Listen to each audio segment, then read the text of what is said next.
And it was soon enough that it still showed up in their blood, but it was long enough out that they weren't logically impaired. And then it would come back to the report from the officer about what led to them being pulled over, et cetera, and what other sort of indicators they had. Yeah? There's always been a cutoff in drug testing. And years ago, I thought it was 50 nanogram. So It's 50 in urine. okay, in urine. In urine, right? So 50. that, right. That's what I recall. And so then we run into these differences in the types of testing that we're doing. I'll come back around with that, I promise. All right. Perspective on the world. I think this is fascinating. And this is sort of indicative of what's sort of, and you know, these areas are sort of growing a little bit. The Okay. last one, Taiwan. You didn't go to the last one. What's that? Oh, that was North Korea. That's North Korea. Yeah. So we have North Korea, we have Bangladesh, we have the Netherlands, Uruguay, Colorado, of course, and the state of Washington. Chris, What else? I Yeah. can't read it. What's the difference between the pink and the yellow? All right, so pink is illegal, but often unenforced. Okay. And then yellow is illegal, but decriminalized. Oh. So this gets into the differing definitions of legalized versus decriminalized. And you know, so that might mean that there's still statutory penalties associated with possession or use. Nobody else has attempted to regulate growing it, selling it, distributing it, right? Well, Uruguay, sorry. Is Jamaica red or yellow? Jamaica? Yeah. I think that might be pink, actually. It's not even on the map. Yeah,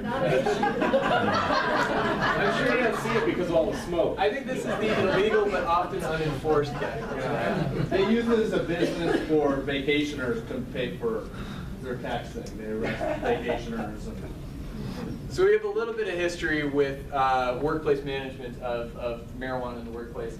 And Vince, of course, talked about Code Speed Dish Network, which I'm glad that he thinks it's important because I thought it was important, and then that validates what I did.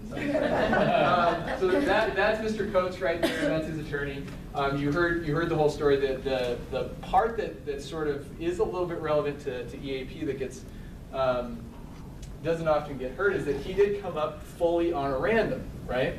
He came up for a random drug test that Dish Network has, and not every company has that. He didn't have any listed performance issues. There had been no citations. There had been nothing bad that had come up in any of his workplace performance evaluation. This means that at present, you can still terminate, you can still discipline, you can do any sort of level of things, regardless of whether there was other impairment present or noted, right? We still want to encourage the companies that we work with and everyone else to document anything that's present, because everything sort of strengthens your case, of course. But in his case, that wasn't what's going on, and that's part of what has been the argument back and forth through the various levels of the court here in Colorado. Judy. I find it very interesting with Dish Network. When I met with their human resource people, Dish Network has no mental health benefits. Charlie Ergen feels that they should be able to pull themselves up by their bootstraps. Yeah. So their insurance has no mental health benefit. They will not consider, even think about an EAP.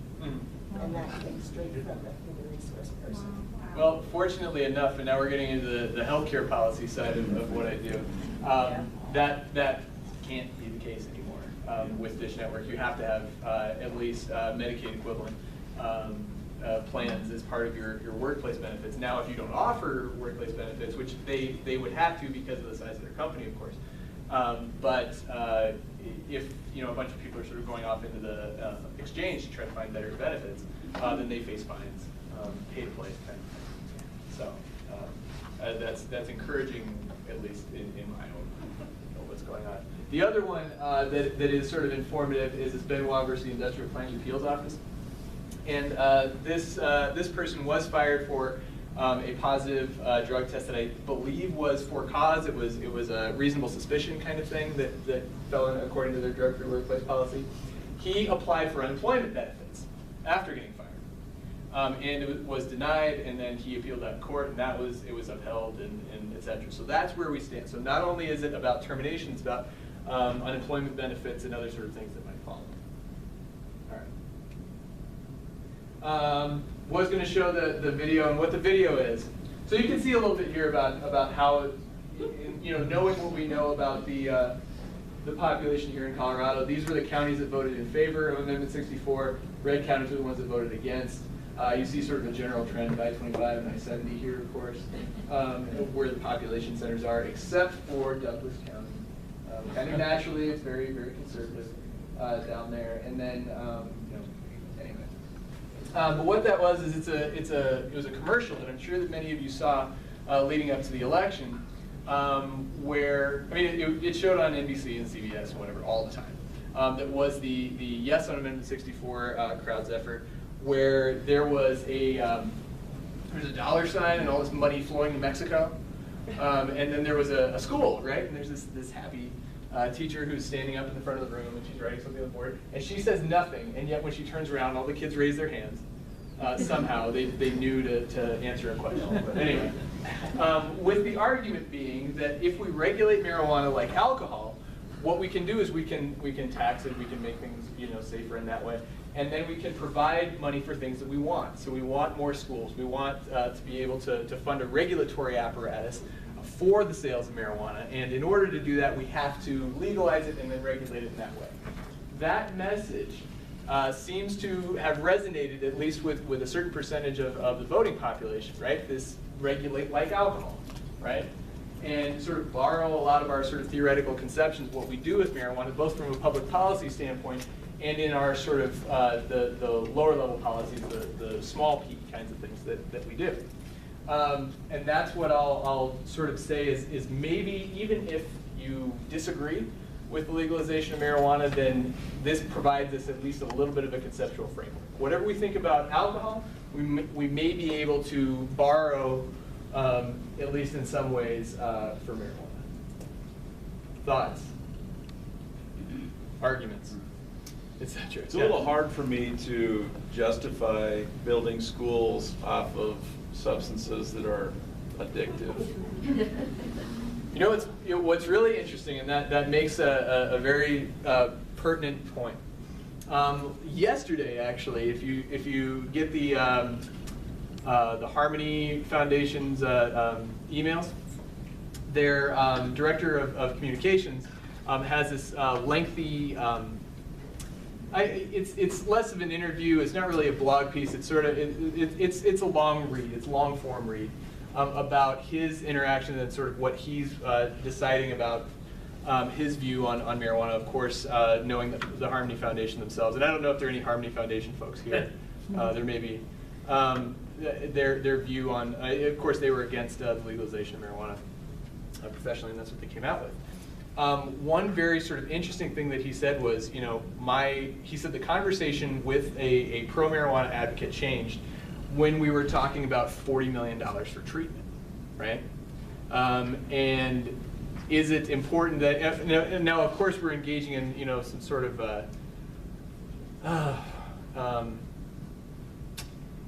moral reflectivism, if we want to think about it that way. That he thinks at Harmony we could provide services to 5,000 people with that amount of money, and we only serve 1,000 people right now, if that money actually comes through. So what trade-offs am I willing to make? And that's sort of his intellectual struggle.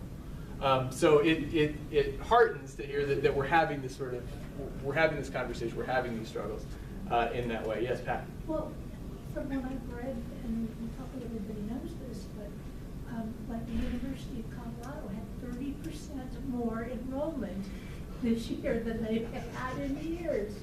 So there's some money right there, and that I know because I think I read it, that we're becoming nationwide famous because I think there was something on 60 Minutes, and I know Bill O'Reilly has done things on it.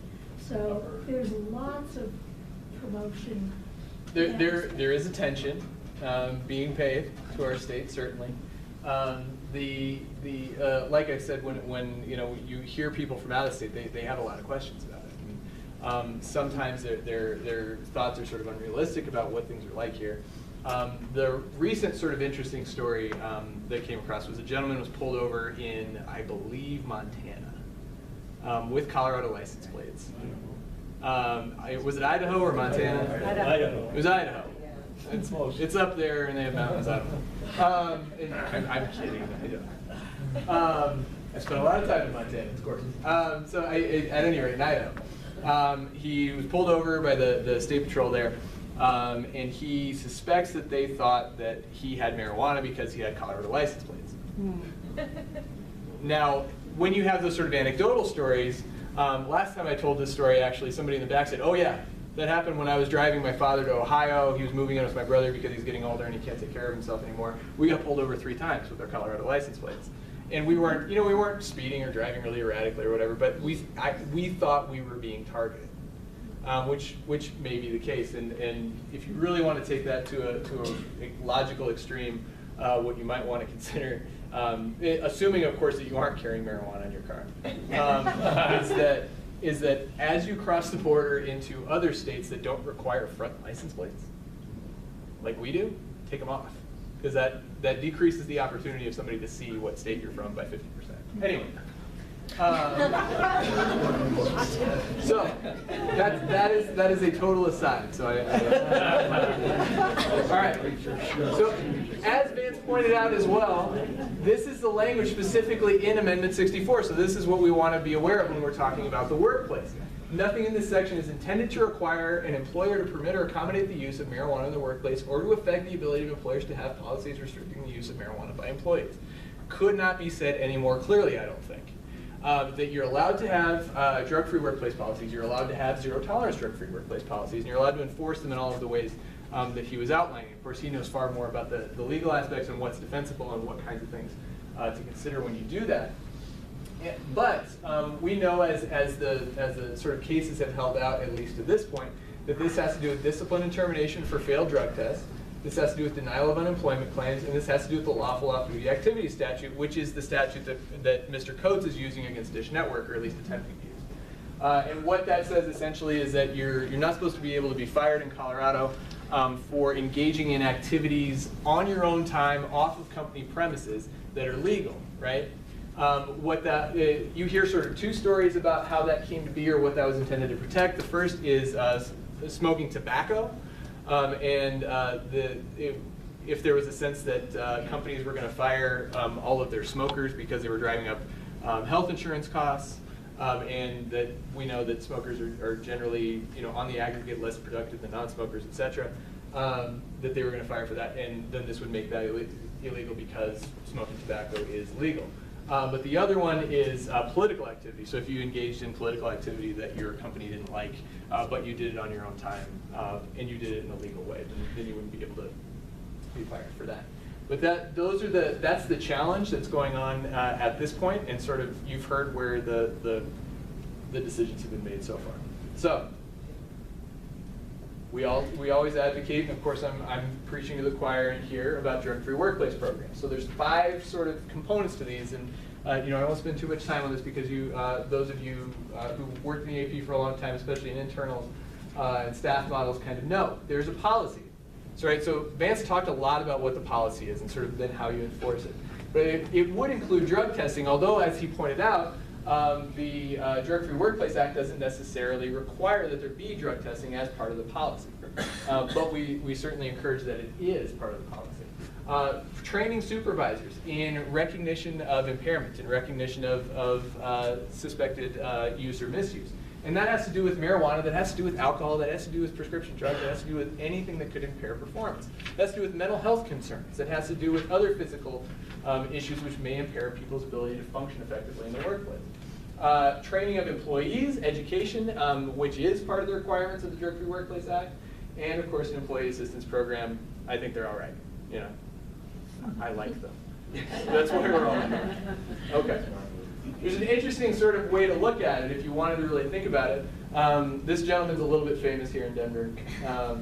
It's Von Miller, for those who may not know. He's one of the best defensive players in the NFL, plays for the Broncos, and he was suspended at the beginning of this last season for 6 games. Now, does anybody sort of remember when this happened? I was like, there are literally no football fans in this room other than me. Okay. So what happened was, the NFL's collective bargaining agreement, which does make this a little different than most workplace policies, but from a practical standpoint, not all that much, He tested positive on at least 2 occasions, per sort of how it's all laid out. And there's never really been a full disclosure of what he tested positive for, because that would actually violate the agreement at this point. But the rumor mills have suggested that it was either marijuana by itself, which there seems to be a strong possibility of, or marijuana and MDMA, so ecstasy or Molly or something like that, right? At any rate, he was suspended for 6 games in 2013 over the violations of what is effectively a drug-free workplace policy, as it is a provision in the collective bargaining agreement, which is agreed upon between the owners in the NFL and the players union. So the thing to take from that is that even these big, sort of very visible examples seem to be sort of holding up.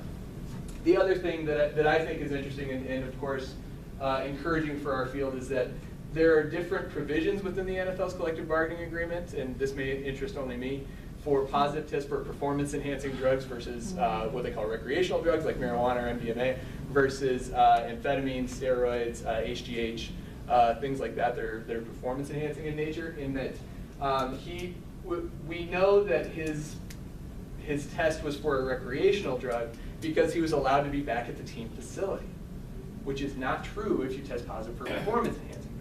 He wasn't allowed to play, he wasn't allowed to practice with the team, but he was allowed to go and lift weights and see the trainer and be in the locker room and things like that. Which I think is encouraging, because what this is saying is that if you have a substance use issue, whether it's meets the definition of a substance use disorder or not, we're not going to take away your level of social support just because you failed the test, right? We're going to try to sort of put you into some sort of rehabilitative program while also giving you access to what may be the primary sort of structure-giving organization in your life, which I like. Yes, Justin? I also noticed in the EPA National News Brief that the NFL has an EAP, which is really interesting. I wonder how that played into this. They do, as a matter of fact. And interestingly enough, every team on its own, even out independently of the EAP, has to have behavioral health professionals sort of, whether they call it on retainer or sort of on staff or whatever, the definition sort of is a little odd, but they have to make them available to players, employees, and their families. So, and that's, that has to do, it's written right into the collective bargaining agreement, was actually in the previous collective bargaining agreement as well. All right. It's fun to talk football, and I could do it all day. But when we're talking about drug testing schedules, there's a number of them. You guys know what they are, of course. And we were talking a little bit about this in Vance's session, so I wanted to give this a little bit more time. The most common way that drug testing, especially in workplaces, works is urine, right? This is long established. It's relatively inexpensive. It's less invasive. People are more apt to sort of go for it. They feel it's not as intrusive as blood, of course. But then there is blood. And remember, the standard for DUID is set on blood. And then we have these differences, Patrick, noting that the positive limit for THC with urine was 50 nanograms per milliliter, whereas with blood it's 5 per milliliter. And that there may be differences. Of course, it tends to stick around in the urine longer than it does blood because it's lipophilic, right? That's the word I'm using right now. Where's the pharmacy guy? No? That was impressive. Thank you. I do my best. So that's where you get these long periods of time where it sticks around for weeks or months or et cetera. Less likely to happen in blood, just by the nature of how our bodies work. Now, hair and sweat are they're out there, but they're not very widely used, except the things that you see at Walgreens that people can buy and sort of teenagers, et cetera. But saliva and/or breath. This is an interesting issue, an interesting case, especially with marijuana, right? In a state where it's legal to use, and we want to sort of try to build some sort of correlation between what tests positive and impairment, both from a perspective of workplaces, from the perspective of driving, from the perspective of doing anything that might be dangerous or need to be regulated in some way. We have these, they're emerging and I've been to a few talks where it ends up being more of a sales pitch than anything else, but there's these emerging sort of methods